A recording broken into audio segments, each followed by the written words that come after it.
Yo, welcome to the No Pick Show. There's no hand holding. We do it with facts, not emotion. Please be sure to like, comment, subscribe, hit that bell notification if you haven't already. It's very important that you hit the bell notification so you can be notified when we go live, when we have new episodes, when we have shorts, etc. Also, I'm doing a merchandise giveaway prior to the season. Be sure to email me at Chedda Chaz, Chedda, on Twitter or Instagram. We'll be doing a giveaway prior to the season. Probably do a couple. Probably do some in one in the preseason and one prior to the official regular season. So be sure to email me at Chedda Chaz, Chedda on Twitter or Instagram. So today, I think I got an interesting episode for you guys. I want to talk about too much emphasis being made on Willie Green's shortcomings. Right now, if you follow me, you know that I'm not the biggest fan of Willie Green. In fact, I've never been the biggest fan of Willie Green. But I also think putting so much onus on Willie Green and not enough onus on the players lays the foundation for excuses to be made. Because we go into the season saying, yeah, Willie Green,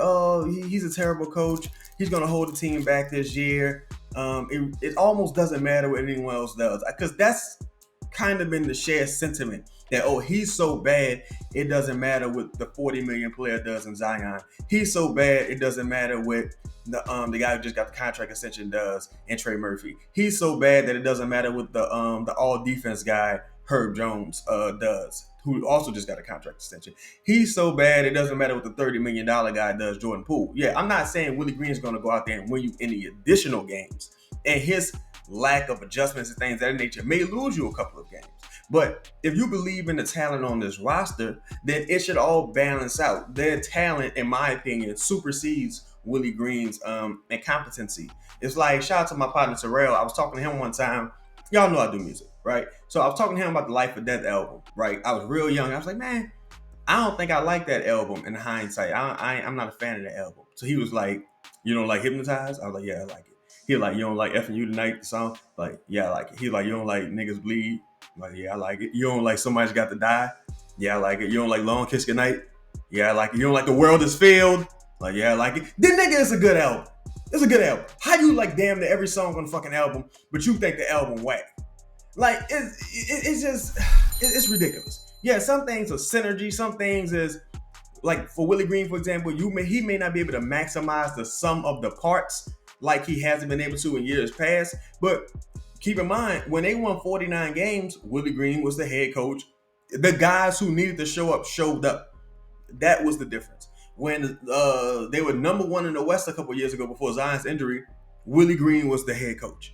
You know what I'm saying? When they rallied at the end of the season, they made it through the play and into the playoffs and took Phoenix to 6. Willie Green was the head coach. Not saying that Willie Green is good at all. You already know my opinion on this. But Monty Williams took a Phoenix Suns team, pretty much that same team, not that season, but I believe a season prior, to the NBA Finals. No one thinks Monty Williams is a good head coach.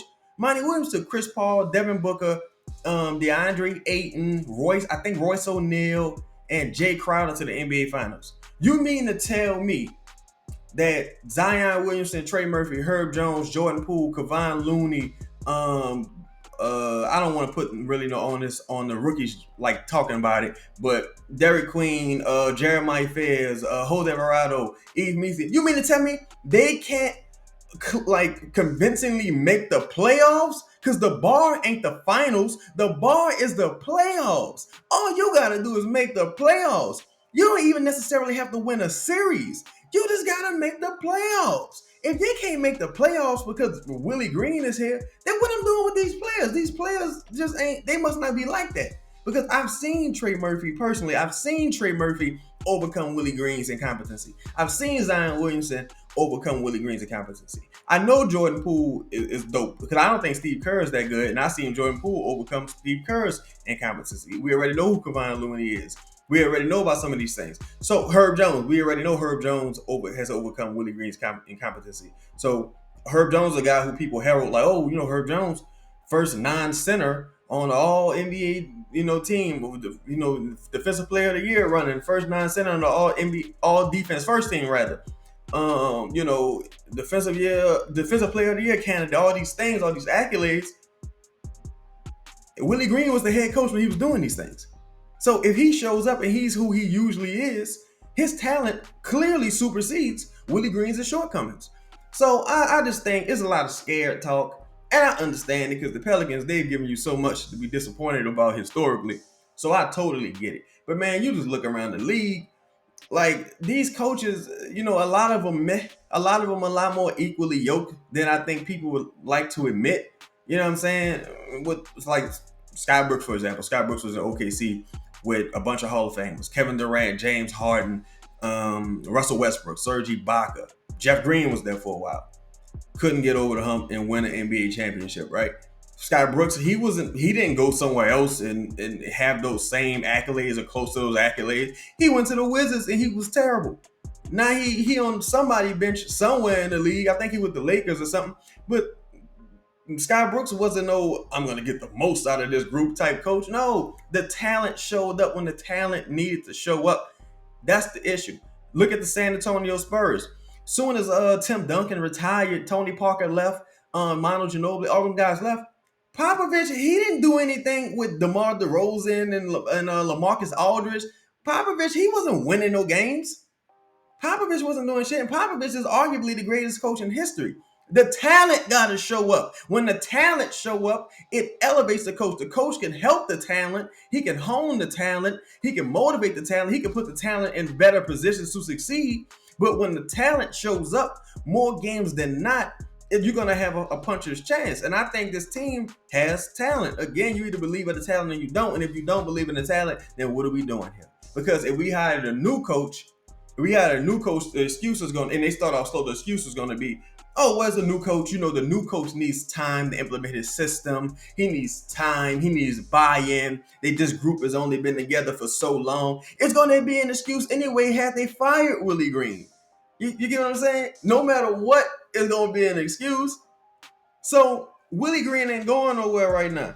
He's here. The talent got to show up. And if the talent shows up, maybe you get Willie Green out here faster because like you see in Cleveland, like you've seen in Golden State, you've seen it with other teams. It's like, yo, this talent is ready. They're ready to do something. Let's get a coach in here that can help maximize them and take them to the next level. So you see it with Giannis all the time in the Milwaukee Bucks. They just rotate coaches, get them out of here. You know what I'm saying? You even with let's look at Detroit, for example. Cade Cunningham, he's showing up. He's healthy this season. Jaden Ivey was, playing okay before the injury. Duran, Stewart, all those guys. Tim Hardaway having a career year. Beasley's having a career year. They brought in JB Bickerstaff, and that team took off in the East, right? No disrespect to Cade Cunningham. No disrespect. Cade Cunningham is cold. Zion is not Cade Cunningham. Zion is a generational talent at the rim. Zion is an offensive comet. You know what I'm saying? He's a monumental offensively and sometimes defensively as well. So if you telling me Zion ain't as good as Cade Cunningham, or he can't at least do what Cade Cunningham is doing, yeah, they're in the East and all that, but they was winning games. They won more games than the Pelicans in the East than the Pelicans won in the West. I mean, they won more games in the East than the Pelicans won in the West. Like, you know what I'm saying? Let's not act like it was trash. And they had a hell of a playoff series against the Knicks. So if you telling me Zion's not comparable to Cade Cunningham, you telling me Trey Murphy's not comparable to or he's not at least better. Who was the second best player to be on that team? Tobias Harris, maybe. Tobias Harris. You telling me Herb Jones not better than Jaden Ivey? You telling me Jordan Poole's not better than Duran or Stewart? That's what you're telling me? Because if that's how you feel, if that's what you believe, then this is all one big waste of time, and they need to trade all of these players. I don't believe that personally. I think this team is talented. I think Willie Green is a bump in the road, but I don't think Willie Green is this major fucking albatross that you can't overcome and get around. Willie Green is a speed bump, and this talent on this team, they're making a lot of money. They got a lot of expectations. A lot of people believe in them. They need to show up and show out and do their part to get Willie Green out the building. Because what's the excuse going to be next year? If they lose this year, if they bad this year, but you going to give them another chance? You're going to say, oh, Willie Green's, all these years later, Willie Green, they never could figure out the Willie Green problem. Let's see how Zion looks under this new coach. Man, it's going to be like, it's year 8. Let's see how Herb Jones going to look under this new coach. Really? Like, let's see how Trey Murphy going to look under this new coach. Really? All these years later, these dudes not rookies. They're not on rookie scale contracts. These dudes is getting second and third contracts. It's time for them to show up and show out. Like they've been doing individually. individually, I think these dudes are immensely talented. I listen to their accolades, and I think they're talented to overcome any mediocrity that Willie Green brings to the table. But that's just my opinion. Also, be sure to like, comment, subscribe, hit that bell notification.